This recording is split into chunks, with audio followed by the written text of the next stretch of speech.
नमस्कार शेतकरी मित्रांनो, आज तारीख 28 जानेवारी 2026 आणि आजचे राजमा पिकाचे बाजारभाव हे कशा पद्धतीने आहेत. 26 जानेवारीनंतर राजमा पिकाचे बाजारभाव वाढलेत का नाही आणि आपण राजमा विक्री ही केली पाहिजे की थांबलं पाहिजे याविषयी सविस्तर माहिती आज आपण या व्हिडिओमध्ये पाहणार आहोत. त्यामुळे व्हिडिओ हा आपला शेवटपर्यंत नक्की पहा. शेतकरी मित्रांनो, 26 जानेवारीमुळे राजमा पिकाच्या बाजारामध्ये आपल्याला जास्त प्रमाणामध्ये हालचाली ह्या पाहायला मिळत नाहीत, परंतु आणखी बाजारभाव वाढण्याची थोडी प्रमाणामध्ये शक्यता ही व्यापारी मानतायत. तर मग बाजारभाव हे कशा पद्धतीने आहेत, कोणत्या व्हरायटीला किती बाजारभाव आहे हे सुरुवातीला आपण पाहू. सर्वात प्रथम जर आपण विचार केला वरून या व्हरायटीला साधारणपणे 6,500 रुपये ते 6,800 रुपये या प्रमाणामध्ये बाजारभाव आत्ताच चालू आहे.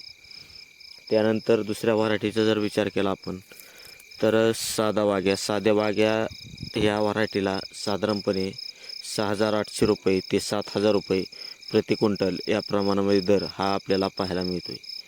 त्यानंतर जर ब्राझील वाग्याचा विचार केला तर ब्राझील वाग्याला साधारणपणे 7,800 रुपये ते 8,000 रुपये या प्रमाणामध्ये आपल्याला बाजारभाव हा पाहायला मिळतो आहे. वेगवेगळ्या जागेवरती वेगवेगळ्या पद्धतीने बाजारभाव आहेत, परंतु आमच्या मध्ये जसं की विचार केला बीड जिल्हा, तर बीड जिल्ह्यामध्ये अशा पद्धतीने बाजारभाव हे आपल्याला पाहायला मिळत आहेत. कुंडलीलाल आणि डायमंडचा जर आपण विचार केला तर शेतकरी मित्रांनो, या दोन व्हरायटीचे बाजारभाव आणखी डिक्लेअर झालेले नाहीत, कारण की या दोन व्हरायटीचे जो माल आहे तो आणखी विक्री ही तेही चालू झालेली नाही, त्यामुळे त्याची अपडेट्स आणखी नाही. जर अपडेट आपल्याला मिळाली तर आपल्याला नक्की सांगण्यात येईल की बाजारभाव हा कशा पद्धतीने. तर मग आत्ता सर्वात महत्त्वाचा प्रश्न आला, त्याची विक्री ही आपण केली पाहिजे की थांबलं पाहिजे. तर शेतकरी मित्रांनो, आणखी 1 ते 2 दिवसामध्ये कशा पद्धतीने बाजारभाव आहेत याच्यावरती अवलंबून आपण त्याची विक्री केली किंवा थांबलं पाहिजे.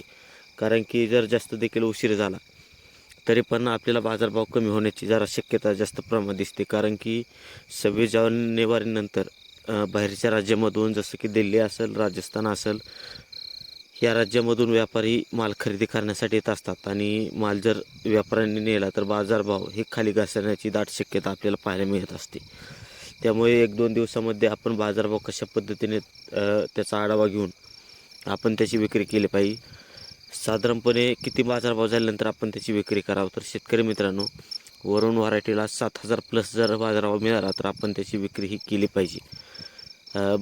वाघ्याचा जर विचार केला आपण, साधा वाघ्या, तर 7,400 रुपयाच्या वरती गेला तर आपण त्याची विक्री केली पाहिजे. आणि ब्राझील वाघ्याचा जर विचार केला तर 8,500 रुपयांच्या वरती गेला तर त्याची आपण विक्री केली पाहिजे. तर शेतकरी मित्रांनो, आपल्यापाशी कोणता व्हरायटीचा राजमा आम्हाला कमेंट्समध्ये नक्की सांगा. आणि व्हिडिओ कसा